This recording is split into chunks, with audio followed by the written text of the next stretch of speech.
you're about to listen to is a Facebook Live that I did with my friend Robin Jardine, who was actually on my podcast earlier in the year. The reason why I wanted to share this on my podcast is because I tell a lot about my story. Of course, I always mention little bits and pieces throughout my podcast and online and stuff. In this, we go in a little bit more detail, and you can understand a little bit more of my background.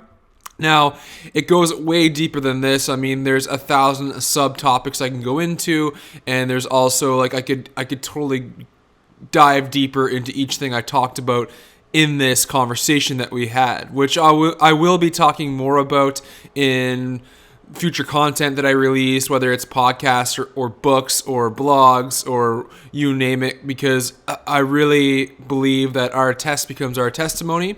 And it's part of my mission to share my story to help others. So I hope this inspires you. And I actually ended up getting an opportunity from this podcast. A friend of mine asked me to write an article for his magazine. So that's awesome. And I hope you enjoy. We'll do it this way then.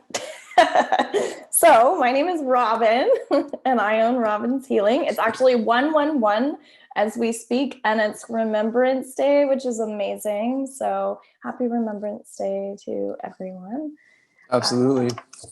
I am interviewing Jordan Best today, so we can just discuss anything that that he feels like is worth sharing today. So Jordan's had an amazing journey. I don't know too much about his journey, but that's why we're here to discuss it. I know you lost a lot of weight. You've, from the last year and a half since I've known you, maybe going into 2 years. It's actually been almost 3 years I've known you. Wow. Okay. I know, like, it's just from where you were to where you are. You're a beautiful person then, but you're like extra beautiful now. So I kind of want to hear more about how you kind of went from one place into your life to the next, and like how you help people too, so that when we share all your information, people can reach out and get to know you more. Sounds great. I'm just sharing this on my best interest page, which I guess is where my journey led me. Share, and then I'm going to share this on my other page too. Okay, cool. I don't know if it worked. Yeah, it did. Okay. Yeah, I guess you know a little bit about my journey. You kind of met me at the very beginning of it, like literally 3 years ago. It was in August 2017. Mm-hmm. That's when we met. Just to refresh you. I went for massage is how it happened, and I thought that there was something special about you. Yes. Well, I mean, yeah, it's kind of interesting timing because it was literally right when I was like, diving into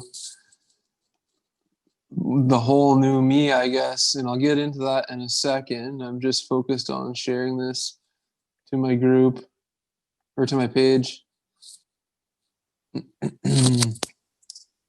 Well, it gives other people time to do the same. Yes, so. And I'm still learning all this techie stuff too, because on my screen I can only see you on my phone. I can't see you on my computer, so I have to stare at myself, which I don't mind doing. Just kidding. Okay, so I think I did everything. All right. So that's good. Now I'm going to put my computer on airplane mode so it's no distractions, which airplane mode is your best friend. Maybe we'll talk about later, but you should put your phone in airplane mode at bedtime because the Wi-Fi signals and the electromagnetic frequencies disrupt our sleep. Like if it's in the room with us, they actually recommend to even like shut off the Wi-Fi if you can, which is kind of hard if you're in an apartment building. But yeah, this type of knowledge is what I learned along my journey. Now, where do I begin? Because every time somebody asks me this question, like there's so many things I could go into and so many different topics, but just to give whoever's in here now an idea of my journey, a little synopsis is I lost 115 pounds. At one point I was 285 pounds, and I brought it down to about 170, and that kind of fluctuates depending on the season, if I'm going to the gym much or not. But I managed to keep it off for, I guess, 2 years or maybe over 2 years now. But along with that weight loss transformation is, I always say it's just a physical representation of what transformed internally.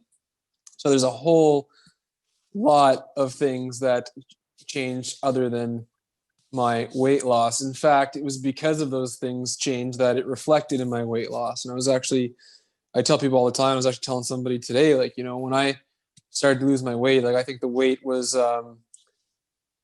just all the stored emotions and all the stored trauma and all the crap that I never dealt with before that I was like hiding away with food and weight. And maybe I built up this sort of protection and barrier that was like keeping me from facing reality.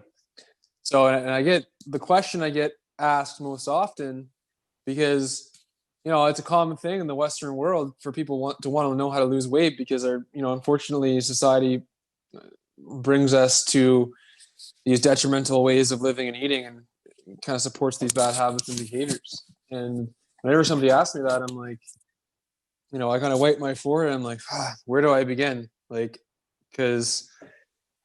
but there really is only one place we can begin. And if you want to heal anything, if you want to transform anything or change anything, the only way to efficiently and effectively, and essentially the only way to do it in general, is to get to the root of it. And the root of everything is our mind. And essentially what happened was, I saw how I was living in that time, in that moment. I was addicted to nicotine. I mean, I smoked for like 7 years, and I switched to the vape, but that still affected my lungs, and I had asthma and stuff. And not because of the smoking, I had asthma for other reasons, which I'll get into, just growing up. So obviously the vaporizer made it worse. And I was smoking weed all the time. I was drinking far too often. I was like a functional alcoholic. I would like have a 6-pack probably 2, 3, 4 times a week. And then when I would like go out and party, it would be like, I would drink way too much, like 2 quarts, and I would black out and kind of make a fool of myself type thing. And I didn't really recognize that as a problem. I thought that was just how people lived. And, it was even to the point where like, I thought it was like normal and wasn't a big deal to like wake up in the morning and have just 2 beer. That's it. Nothing at all. Like just enough to start the day. I thought that was normal. And I would like, I ate pretty much whatever I wanted, whenever I wanted. I didn't really know any better. And anyway, I was also, to give you a background, I've been a massage therapist for over 7 years now.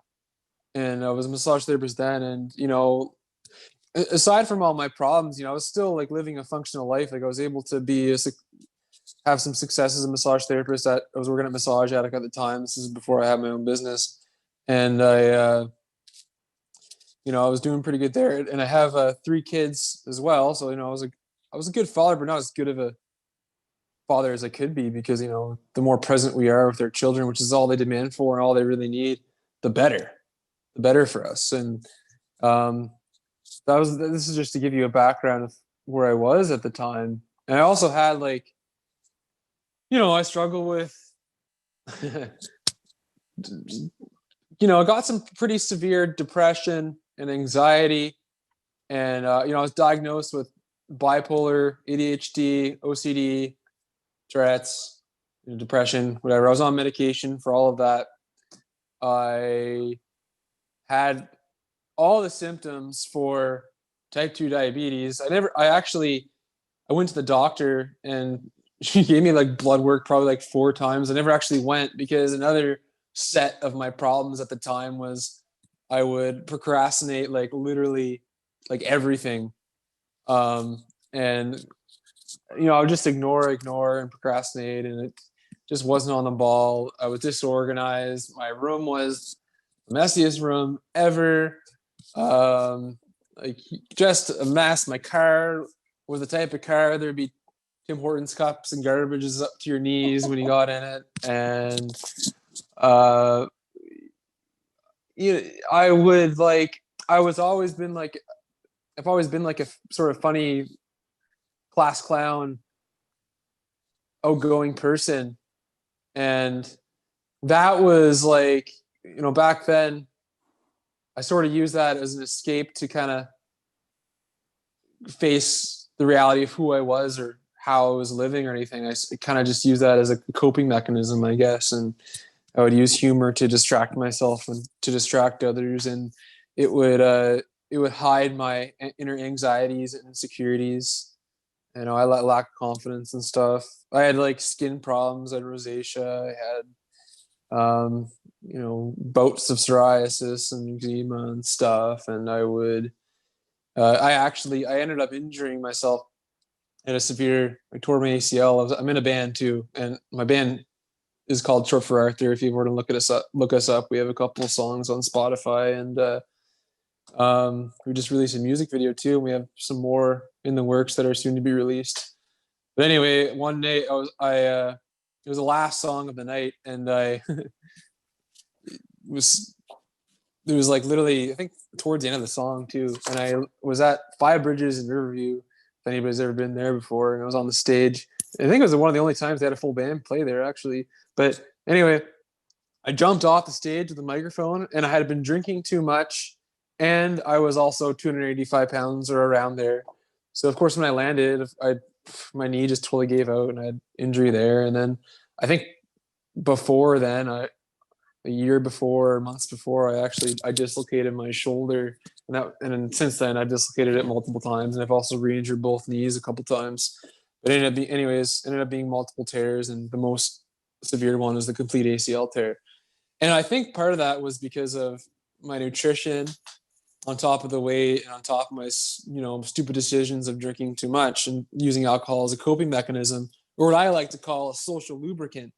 Because people use it as all the time. That people have a hard time connecting without alcohol. It's a very common thing. It's a social thing. So anyways, that's where I was at all these problems. And then without going into another hour-long story of how I changed, like what sparked it all, long story short is I really profoundly saw how all of my thoughts, and that's a sort of key word we want to highlight there, all of my thoughts, all of my actions, all of my behaviors, all of my habits, those are all keywords there, how they were affecting me in the current moment and how they caused all of the problems and the suffering that I had, meaning the weight loss, the mental health problems, the physical health conditions, the problems in my relationships and the problems of friendships, the bridges I burned, the anger problems I had, all of those things. Like, I saw how it was creating all of that. And I saw that if I kept living and thinking, most importantly, the way I was, where it would bring me. And it was essentially going to bring me towards, death, destruction, chaos, and suffering. And it was just such a profound realization. And of course, at the same time, I also saw that if I changed my habits, my thoughts, my behaviors, my actions, and then my life could be, everything I'd ever dreamed of. If I just went with it and started living differently and flipped everything the other way. And not only did I see that if I did that, it could be like that, my life could be better, and I could start living life my dreams. I could lose my weight. I could quit smoking, quit drinking, get off my medications and all that stuff. Which by the way, I told my friends. I told my roommates in the kitchen one night about this, and I was like, "Yeah, like I'm gonna lose all my weight. I'm gonna quit vaping," and I was vaping like every 5 seconds, and I'm gonna start living healthy and all this stuff. And they were kind of just like, yeah, like yeah, right, type thing. Like, sure, you go ahead, like you go, Jordan. But I was like serious about this, and anyway, so I really just saw the possibility. I saw the reality of me changing my life around. I saw it was 100% possible. It was totally attainable. And I also kind of what drove me was realizing, if I kept living the way it was, life would suck. And that's the thing. And this is what I was talking about now is like, and what a lot of other coaches teach is that like we live our life based off pain and pleasure. So we seek pleasure in various forms, and we avoid pain. This is what our whole life is revolved around: avoiding pain and chasing pleasure. And so, essentially, that made me see like, all right, I'm going to avoid the pain of living the way I am now and making things worse than they are, and I'm going to seek the pleasure of creating the life of my dreams. And that really drives your actions. When you see the possibility of something, that's when you start to make the changes and start putting the actions to make it happen. It's when you see the possibility. And that's why, wherever you're at in your life and on your own journey, and if there's something you desire, one of the best things you can do is look to somebody who's already achieved it, because that can give you the motivation so that you can see that it's possible. Because as soon as you see it's possible, you're gonna believe that it's possible. And then once you have that, then you can start to think that it's possible for you and believe that it's possible for you. And I don't like to use the word belief all the time, because it's all about changing belief into faith, and having no doubts that you can do that no matter what. And can I stop you for a sec? You can, yeah. Like I said, I can go on about many different things. Because it's funny, because you touched on faith, right? And that anything's possible. So how did you start to develop faith based on what a few things that I wrote down was like drinking, smoking weed, having asthma, like having anxiety, being an extremely sensitive and emotional person, not feeling grounded, having some negative energy, being imbalancing, being like a father. Yeah. So you're asking, how did I find faith? Yeah, like, because it sounds like your belief is that anything is possible, right? Like that your head is kind of in that mindset. So how did you, I guess the key thing is being so emotional, how did you flip switch it over to the faith side of things, like that spiritual? Yeah, I mean, that's kind of it. I mean, I guess I saw that there's more to life than what meets the eye. I saw that we're not just our physical body. We have our mind, and we have our consciousness, and we have our spirit, and we have our soul. And I believe that. And not everybody believes that, but the thing I say to that is, it doesn't matter if it's true or not. The important part is actually believing in something greater than yourself. Like, so even if you don't believe in spirit or God or whatever, I think it's healthy to believe in that, because that's what can drive you forward. Because you're going to believe that somebody's or something is always there to get your back, and you're going to believe that things can be greater than they are now in the current present moment. And so I had many, like all this story, like long story short, I had many different spiritual experiences and encounters, but I don't talk about that much on my platform, because I try to resonate with people from all different backgrounds. But that's really what happened. I had many different series of spiritual events, and that's kind of what led me to realizing what I'm talking about, which is, you change your mind, you change your life. You recognize the power of your thought, the power of your actions and your behavior, and how they can change your life, and you can essentially manifest your dreams. So that's one of the ways I developed faith. Okay, I have another question then. So that's one thing with faith, but when it comes to your mental health, like you talked about being diagnosed with all these different like diseases and disorders, Can I just say one? Can I just say one thing before we get into that question? Yeah. So for faith, for anybody who's listening, I think people associate faith with religion and spirituality, but faith is not just about that. Faith is about believing 100% that something's possible no matter what.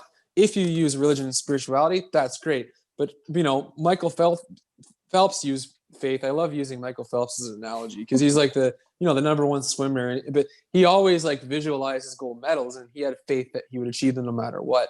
And so that's where we bring faith in other aspects. how you generate faith is up to you. So anyways. Okay. And so, yeah, no, one more question about that, because another thing I wrote down around faith was like, who is that? So, like, do you have a God? Do you have a Buddha? Like, who is the person that you look to when you're working on faith? Oh, when I'm working on faith. So yeah, I mean, I've come to find God through myself, and God to me is the creator of all things. And one of the things that stuck out to me one day was I was in the hospital. I actually cut my part of my finger. Um, I was backcountry camping in Fundy, and my mom ended up coming back picking me up because I went to the hospital. All they did was put a bandage. But anyways, I think I was there for a reason, because in that hospital emergency room, I was just sitting there, a bleeding finger with a bandage on, which was the only thing that they did. And this old lady, she randomly starts talking about, I don't know, Genesis in the Bible, and she's like, yeah, like, I don't know what she said about it, but the thing that stuck out to me, what she said was, you know, God, like, created everything. Like, did you create like a cat? Did you create the things around you that you see? And I thought to myself, like, no, like, I didn't create a cat. Like, I would have no idea where to begin to create a cat or to create that design. And so that's kind of one of the things that stuck out to me, and I carry that forth each and every day, because I've come to find that it's like, believing in God is a really good belief to have, because otherwise you're going to feel really alone in the universe when you have nobody else around and you don't know what else to do. Because I found that if you believe that you are your own God, and if you believe that you are God, that you have nobody else to look up to to help show you the way, or create new things. And so I believe that people call the God many different names, universe, source, all that and stuff, whatever. I like to personalize it, because I believe that um, the creator of all things is personable, and if I believe that when we personalize God, that we can have a greater relationship and create a better life for ourselves, because we're essentially asking and connecting to the supreme creator of all things to help us create the best things in our own life. And so that's one of the things that I've led in. And aside from that, there's all sorts of different spiritual teachers all around the world, and all these different philosophies and religions and stuff. But the one that stuck out to me most, and not just because I grew up that way, was Jesus, because he's the most powerful, like, spiritually evolved being out of all of them. If you look at all of the spiritual teachers, and then, like, he is the most highest evolved. And he's also the one that's most present in front of our awareness. And so he's essentially, like, I see him as like my coach, like showing me what I can do, what I'm capable of, and what I can become. And he also teaches us how to connect with God and to connect with the creator and stuff. So that's my own beliefs that I developed to help move me forward, and which has helped me create success in my own life. Other people have different ways of that, and that's okay. Everybody's on their own journey. And so, but the thing that I think of all the time is, what are the best beliefs that I can live by? Because the beliefs are what drive our actions, and actions are what produce results. So, like, what are the things that I can believe in that are the best, that can drive me forward? And so for that, to me, it has been believing in, a creator that helps me create. Cool. I love that. So, like, you created children. So that's something you did, right? Exactly. I created children. I have 3 boys, and I teach them how to create. So it's like this, line of us helping each other. You know what I mean? This Mm-hmm. whole line. Yeah. And you also create music, right? Yes, I'm a musician. So would you say that your creative side has helped you, like, with some of these things that you said, like burning bridges and stuff like that, like when you felt angry and all that energy? Something else other than anger you said. Well, you talked about procrastinating and just like basically just carrying a lot of depression and like basically mental health Yeah. sickness. Was your music and like a big part of your outlet? Music was a huge part of my outlet, and I think everybody should have an outlet with whatever it is. And you make jewelry, and you do all sorts of other things, and that's an outlet that's similar to music. And so, like I said, I have a band called Short for Arthur, and I've kind of, you know, all my life I was around music. My dad was a musician, but he lived out west, so I'd only see him in the summers. But he introduced me to it, and I dabbled with guitar and piano on and off until I was like 15 or 16. So started off with harmonica, then I played. Um, I was the only one to play harmonica. I got pretty good at it, so everybody wanted to jam with me. And then I started singing, and I sucked at singing at the time. But singing is something for anybody who's listening who wants to be a singer. Your voice can be developed. You can train your voice. It's like a muscle, and you can learn how to sing. Like anybody can learn how to sing. You talk to the world's top vocal coaches, and they'll tell you the same thing. So don't let yourself be discouraged if you sound like crap right now. Just like put practice into it. You'll be good. But because I listened to myself in high school, and it's just like it's not that bad, I guess, but it's just hilarious compared to now. And but music is something that always drove me forward, like growing up, because like I kind of always had like the ADHD problems and labels since childhood and depression and stuff. And so like if you I used to write like a lot of poetry along with that too. So that was another creative outlet, and just writing in general. I always loved to write. Hmm. I was always good at writing, and it was a really good, really good outlet. And but if you look at my lyrics and the poems I used to write back then, they were very dark. So like for me, writing was a way to like digest the emotions I was experiencing. And that is like really important, right? Digesting, because if we don't digest them, what happens? We become constipated with emotions. So, Are you and we speaking to me directly? maybe, I don't know if it's speaking Just to you, kidding. it's speaking to you. Can we do a little exercise? Because what I've been kind of doing with my peeps that come on here is we'll like our last week we did a little theta healing because he was Yeah, just kind sure. of like showing an example of how it can benefit you. So since we both have our notebooks and I have my cards, I thought maybe we could do like a little free writing exercise. So if anybody else has a notebook, we can just give an example of how um, our intuition will kind of guide us when we're creating. Okay, sure. So that when you're feeling feelings, you can just kind of like tap in, because that's a big thing that I think a lot of people are blocked in. Okay. And I think that you're quite talented with writing and poetry, and so am I. And Oh it's yeah. just, and you don't have to be talented, but like you said, you can develop it. So just showing people how to access, right? So Uh the card that I pulled up is Five of Water. And it says things not turning out the way you'd hoped, not seeing the positive in a situation, crying over spilled milk.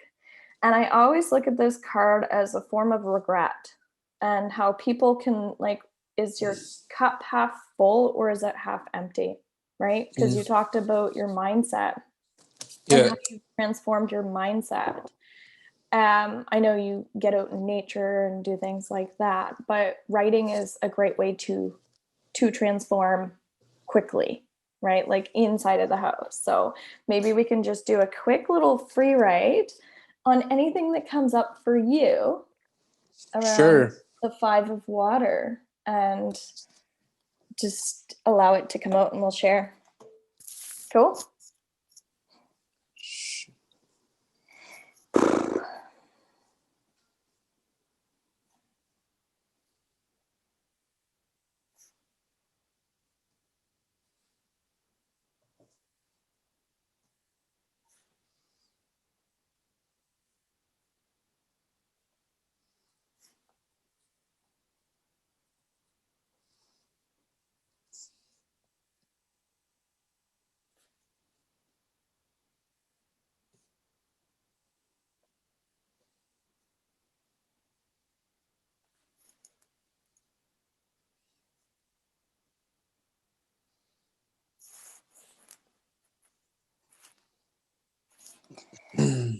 Yeah, cool. Anything?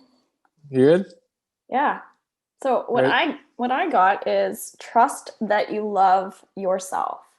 So I kind of look at this as just like there's a reason why these messages are coming up, right? And I think that when we write and share, like actually use that creative tool like you do with your music and then you share it with other people, like that's the most powerful piece. So Yeah.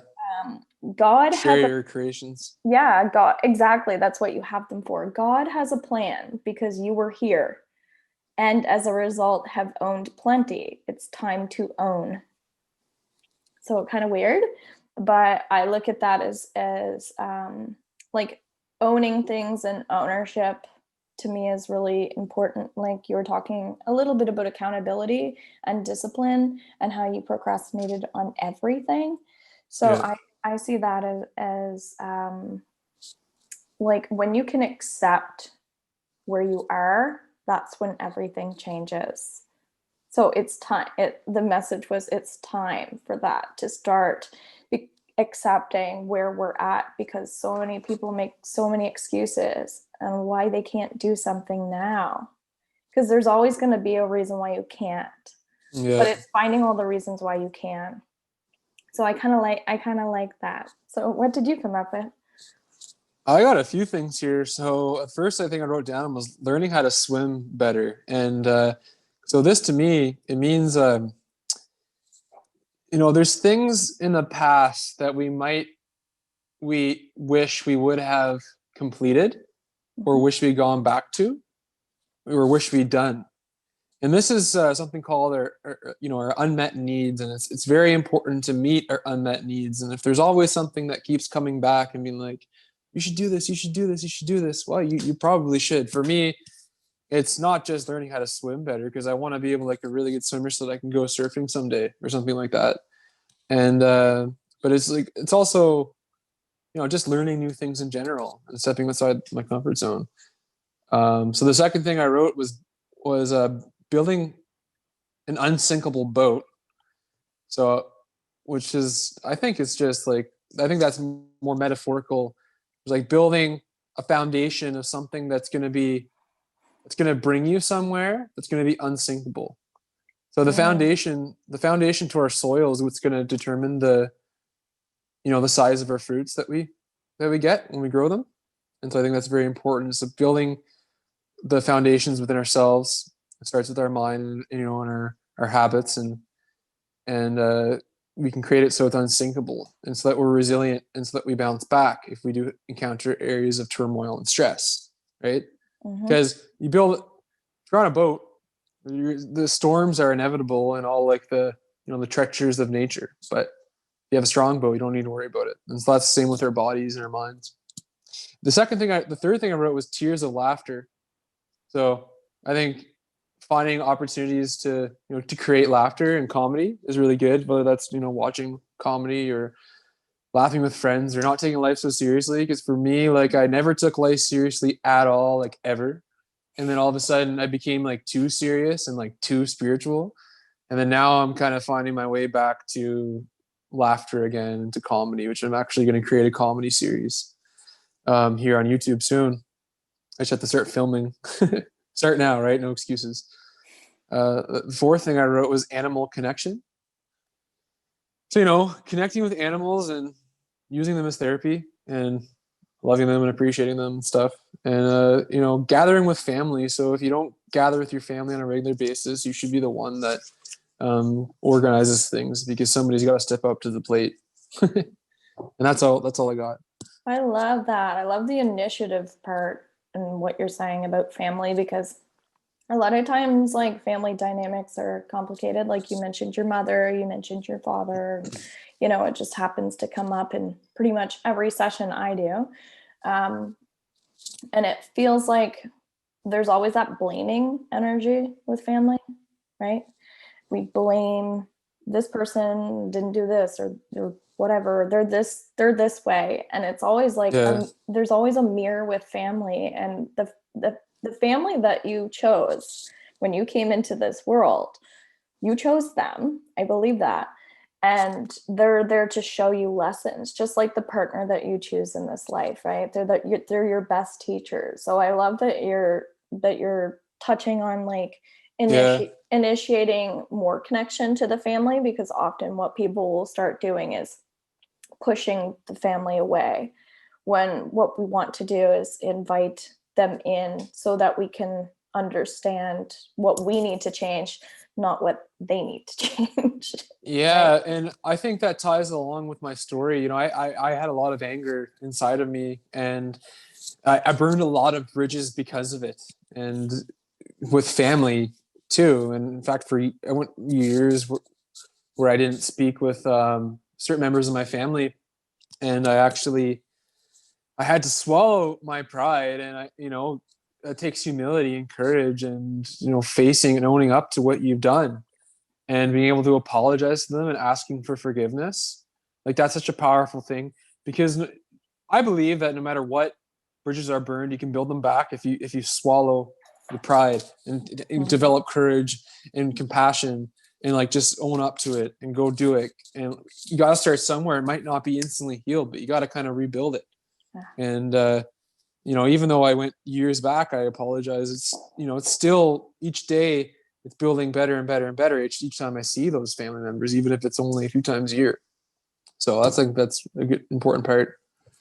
So one more question about forgiveness, because that was kind of coming up earlier and I didn't touch on it, because it sounds like you had quite an interesting path, like with people, right? Yeah. That you were like, it sounds like when you were saying you're blacking out and stuff like that, or I'm sure when bipolar stuff's coming up like that, Yeah. you've had battles and like probably didn't feel supported, I'm assuming. So like, how did you like kind of work through your forgiveness and like your therapy? What was your therapeutic process? Like, did you use a forgiveness prayer? Was it calling everybody to apologize? What was it?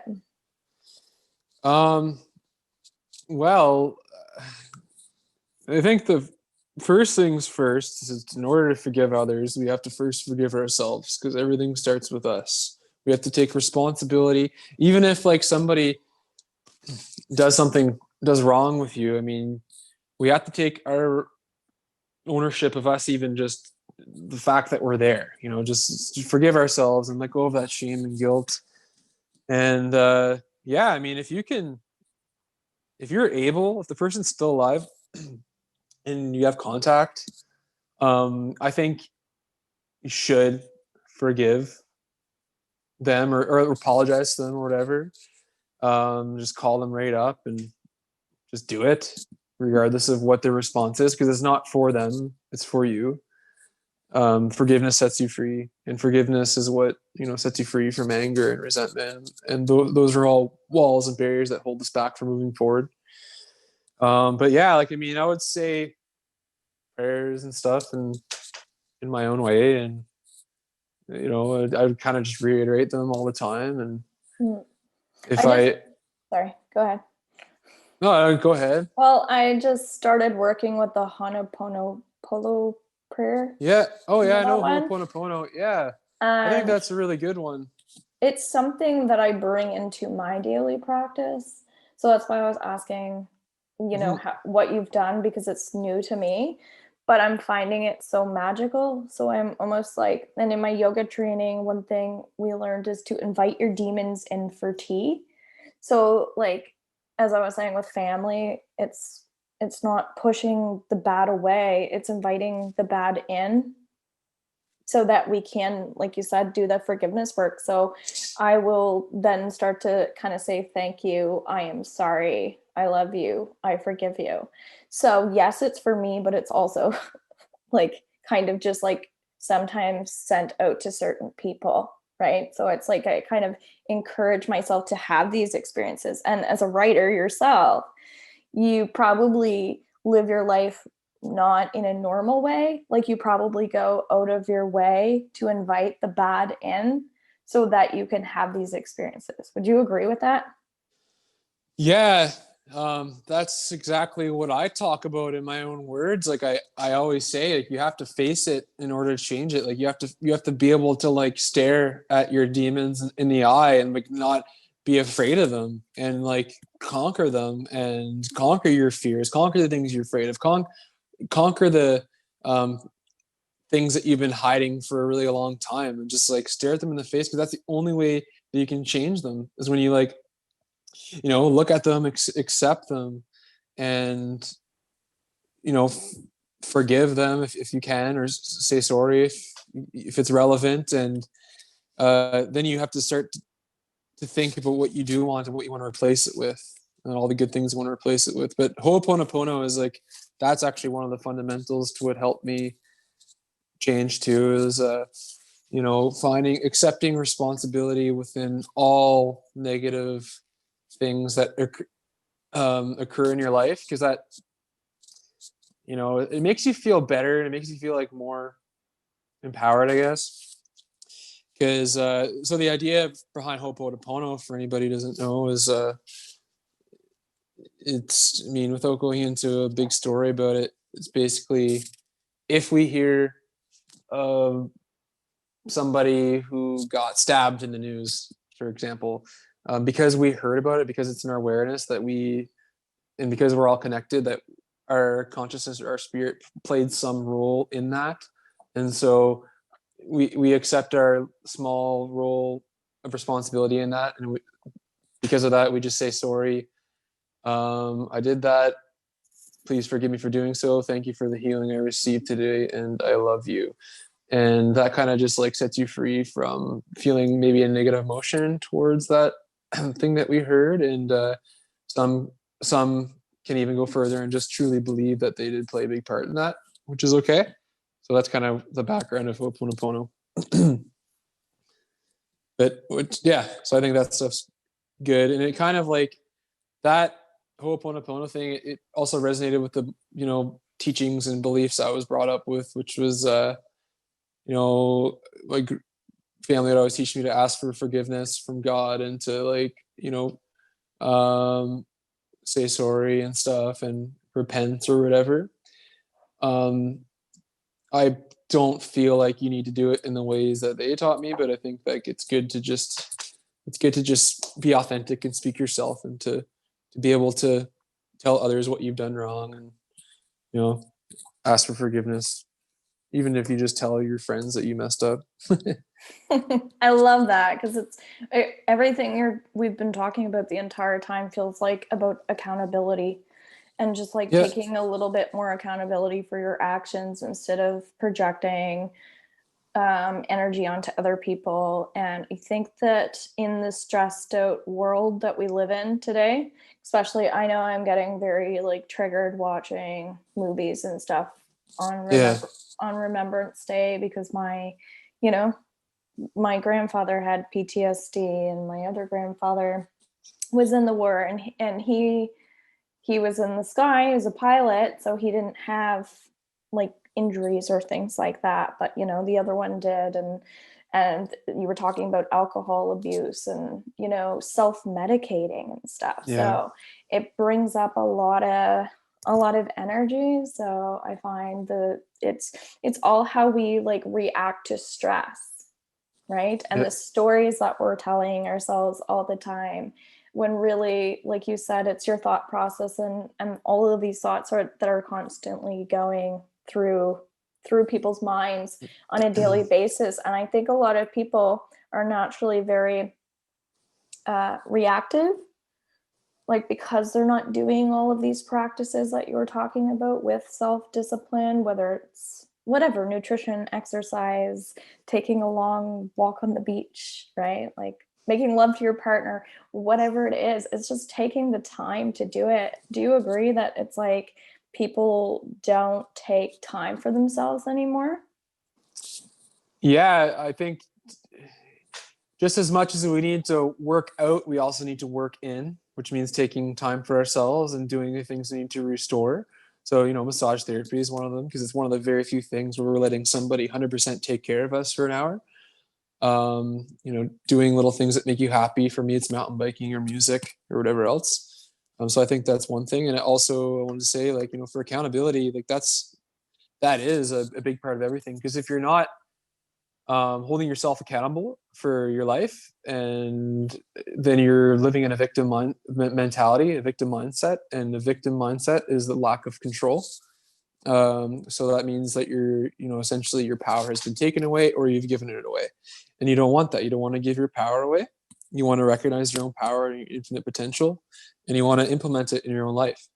And so you can't do that with a victim mentality. You got to hold yourself accountable, even for the other stuff that other people have done wrong, because it's our, if you're an adult and you're in Canada, you can do many different things to get away from that situation or from those people that are holding you down or who have done you wrong.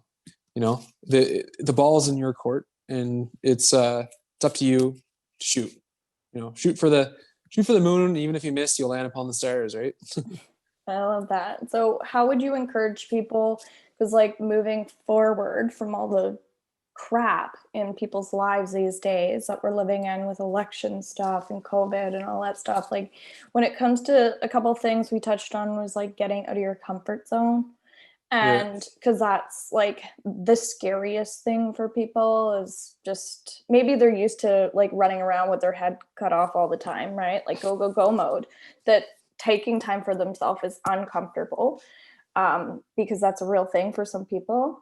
And then the other thing is learning, how would you recommend, or what would you recommend? Because I know you're like super inspirational, and like for courage, because like it's so easy to say, but like how do you start building courage? Like, is it the affirmations, or is it like writing it down on a list and saying, okay, today I'm going to do this? Like, how do you do it? Well, the only way to build courage is to face what you fear. And the first thing that you fear is yourself. So go into the mirror. I mean, for me, I suffer with a lot of self-shame and guilt, and I didn't even like looking at myself in the mirror. It took me years to look at myself in the mirror before I go to the shower. And I remember, right, that's part of my healing, is I would look at myself in the mirror completely butt naked, and yes, it's hilarious, and I'd be like, I love you, Jordan, and I wouldn't even want to look at myself, and then I would just like start bawling. And that was one of the things I was afraid of, was to look at myself, like look at my weight that I've caused. And because I knew it was more than just the weight, and it was the hurt and the emotions and like the self-blame and the guilt and the shame that caused that. And then I would start to cry, and I would break down in tears, and I'd actually start crying even harder, because I would realize I actually did love myself. And so you have to, and the other way to build courage is facing other things that you fear. So, go follow your dreams. Like your dreams, one of my favorite quotes, as I heard, Les Brown say it, is your dreams were given to you for you to accomplish. So go get them. Like, they're literally waiting for you. And if you're like, anything in your life that you feel like is holding you back, it probably is. And don't be afraid to let it go, because you only have like one shot, one opportunity to go catch your dreams, and just go get it. Go do it. Don't be afraid. And as far as the unknown, well, no growth happens within your comfort zone. Those downs that we experience in life, and we feel like crap and we're at rock bottom, that's a growing pain. That's going to make us stronger, and that's going to provide us with more experience. And we're only going to have, when we come out of that, we're only going to have that much of a greater appreciation for when we do feel the good moments, when we do, achieve those goals and celebrate those little wins. And so, yeah, like start with little things, and then celebrate those little wins, and like, be proud of yourself, and be proud of yourself even if you haven't even done anything. Frig, like, because we're going to be working hard either way. I always say this: we're going to be working hard either fighting disease, or we're going to be working hard gaining health, and not just health physically, but health in our relationships, health in our friendships, in our career, in our dreams, and our hobbies, and ourself, and our mind, and everything else. And so if we actually start to look at the unknown, the best analogy that I like to use is, look at the unknown. It's nothing but a blank canvas. And you are the painter, and your mind is the paintbrush. And so, you can be afraid of that blank canvas because you don't know what to paint, or you can just start painting and making scribbles or stickmen at first. You know what? If you keep doing it, it's going to get better. And the more that you have a conscious intention of what you actually want to paint on that canvas, the better it's going to turn out. And practice and consistency equals results. So keep it up, because you're going to get there. I love that. So intention setting's another thing that I've been really practicing, because I've realized if I don't kind of like focus on something, it, like you said, it's okay if you're celebrate the fact that you're not doing anything too. But at the same time, like if you really want to move forward, like take a leap of faith, it's have an intention, right? Like just set something for yourself, because if you do, it gives you something to put energy into. So even if you're not a person that has any faith, then at least daily have things that make you happy, that you put energy into, and essentially that is your faith, even if you don't want to call it that, right? Exactly, yeah. And just quickly, because the energy of your mother keeps coming up, can't help it. Because I remember when we were doing your Reiki training, you brought some stuff up around your mom. And you mentioned religion earlier, and you were kind of like raised a certain way. And then you kind of like, sounds like you lost your faith. And then you kind of came back to it. So is everything now kind of like with family and like, because you're on a better path, would you say healthier? Oh, absolutely. Yeah, it's 100% healthier. And,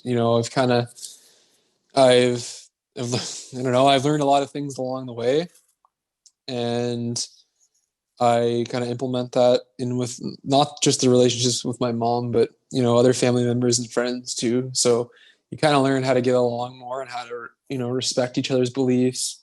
Mm-hmm. And I come to find out that we actually do believe a lot of the same things. There you go. we believe in pretty much all the same things, and sometimes they're just little variations of one another. So, coming to more of an acceptance, but it's definitely a lot better. I always think to myself every day, like how can I improve in every aspect of my life? There's a Japanese word for that. It's called kaizen. And one of those most important things is your relationships, because as Tony Robbins says, the quality of your life is the quality of your relationships. So improve on them, connect more, ask questions, get to know them on a deeper level than just small talk. I love that. And so when it comes to like sickness and stuff, do you still have like I know you've worked a lot on yourself, but from a like energy standpoint, do you feel like you're still struggling with a lot of that sickness? Like, I don't know if you were diagnosed with stuff. I know this is personal, but I think it helps a lot of people the more personal you get, because there are probably other people, if you do have like mental health issues, and look what you're doing, like it's inspiring too. That's a really good question. I'd like to dive more into that someday and more in depth about it. But today I'll say that, yes, I was diagnosed with all those things, and I was on medications, and it was illnesses that you can kind of say you're destined for. And I was diagnosed by 3 different doctors. So it's not like it was a misdiagnosis. I fit all the criteria of all those illnesses. And, now I don't, like, if you were to look at me then, I would fit all the criteria of all those illnesses. And now if you look at me, I don't fit like any of the criteria. So that's how I overcome it. And I was able to get off my medications, which not everybody's able to do. And if you do it, you have to do it under medical supervision and stuff, and do it safely and effectively. But the only way I was able to do that was because I took care of every aspect of my life possible, from my microbiome and my gut healing. Like I heal my digestive system with food. I start eating better because there's that gut brain connection, which 90% 90% or maybe even more of our serotonin is produced in our gut. And I started to exercise. I started to surround myself with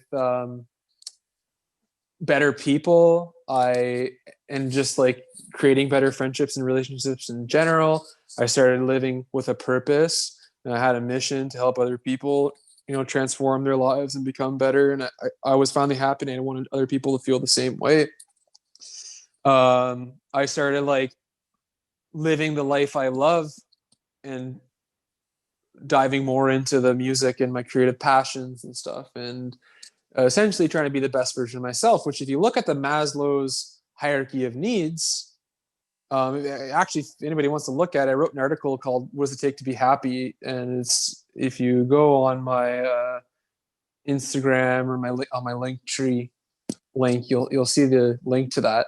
And it's on medium.com if you just want to search it. But we'll share. We're gonna share, like, yeah. I'll make sure it's all like in Okay. for everyone. Sounds good. If you look at that, like, I mean, I was getting all those needs met, and I was doing it consistently. And I was also doing like the, psychotherapy, and like, because part of what I did was like, I recognized the power of neuroplasticity, the science of it. And I started to like rewire my brain through changing my thought and being more mindful and aware of my thoughts and actions and behaviors. So, I mean, you got to take care of all that if you want to change it, but it is possible. And I was only able to do all those things through through my faith and my determination. So, does that answer the question? Yes, that's amazing. So what is your email? Just throwing it out there verbally so people know. Oh, bestinterest.me@gmail.com. Okay.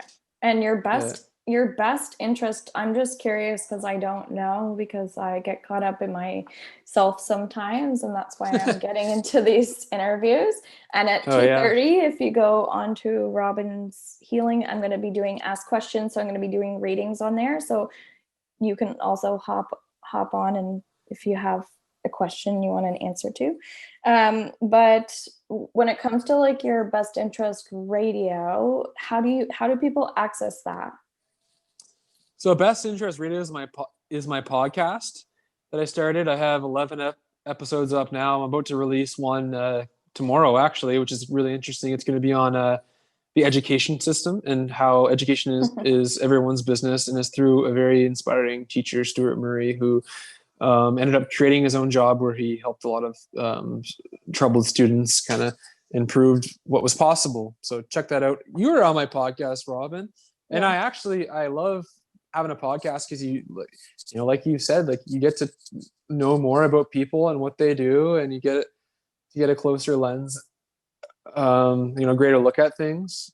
And so I love that. But if anybody wants to find my podcast, it's on Spotify, it's on Apple Music, Google Play, YouTube, anywhere you can find podcasts, and that's under Best Interest Radio. All of my social media handles are bestinterest.me.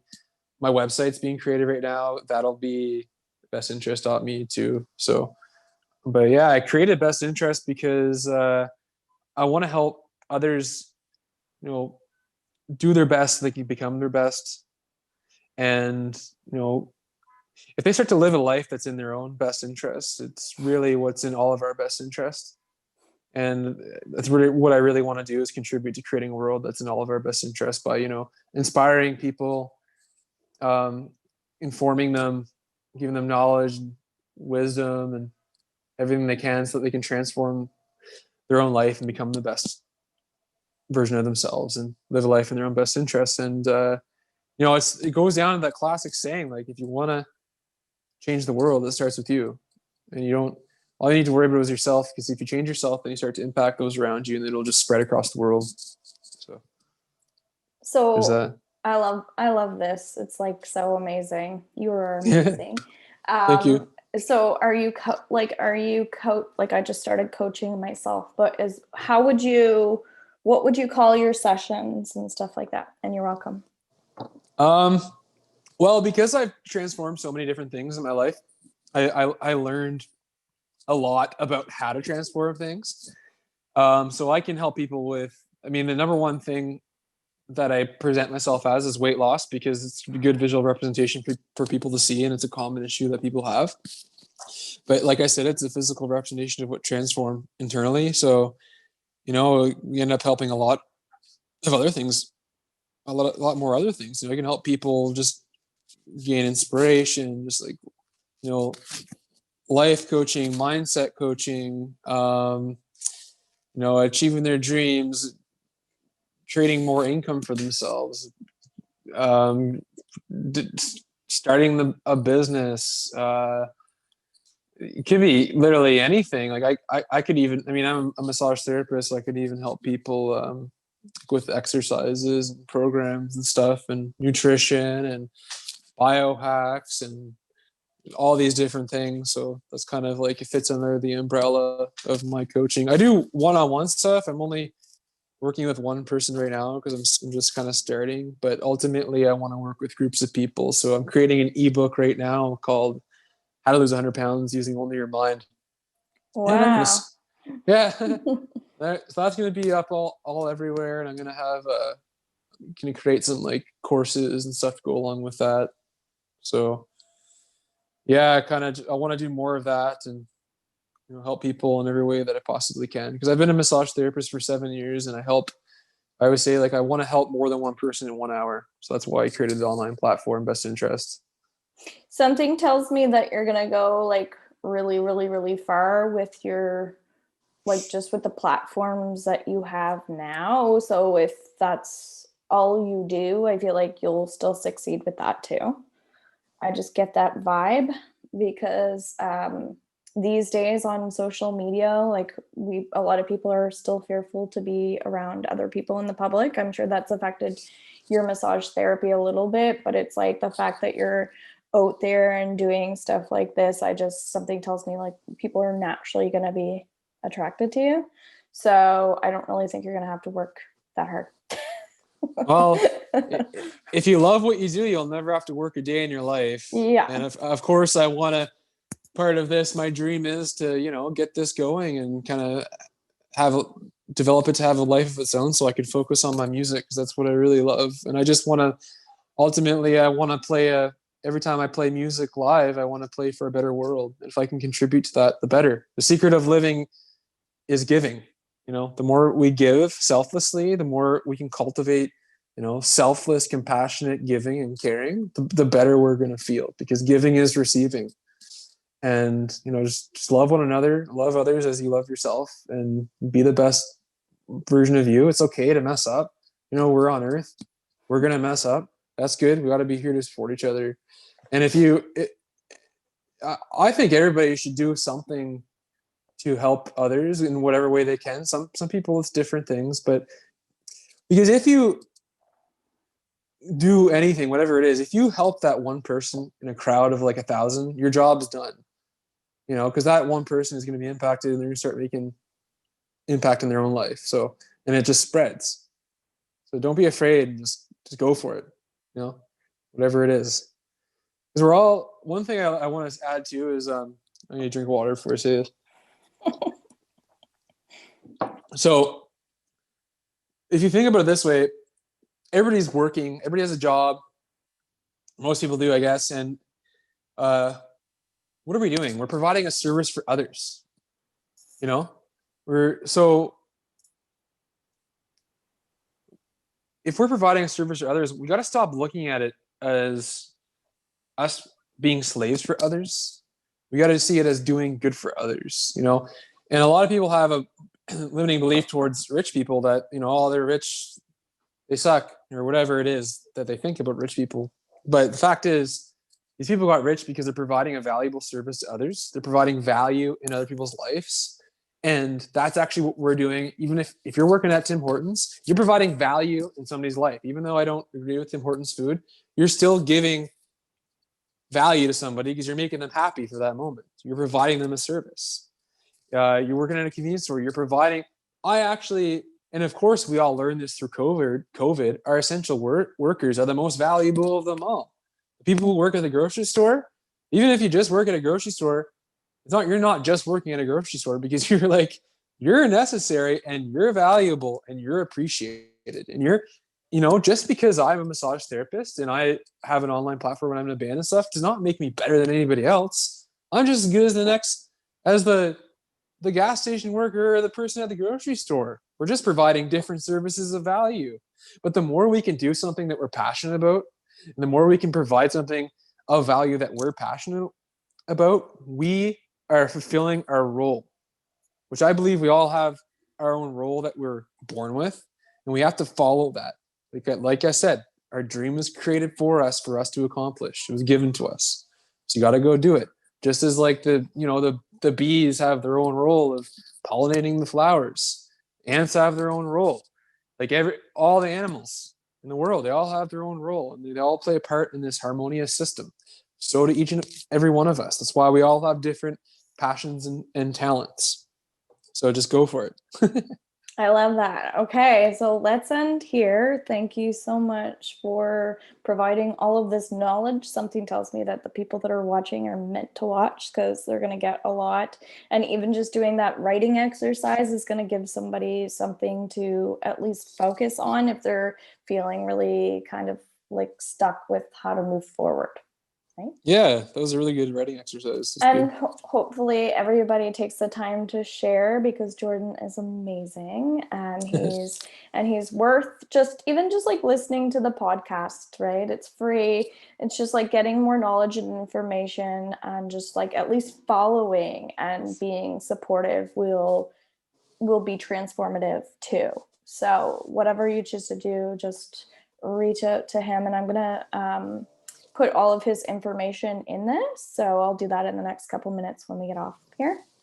Yeah, thank you very much. Thanks for having me on. It was great. And I might even just publish this on my podcast just because it was good. Thank you very much for giving me this opportunity. I appreciate it. You're and welcome. I appreciate your passion to help people. Yes, ditto. All right, everybody have an awesome Remembrance Day. Bye-bye. Have a good day. Bye.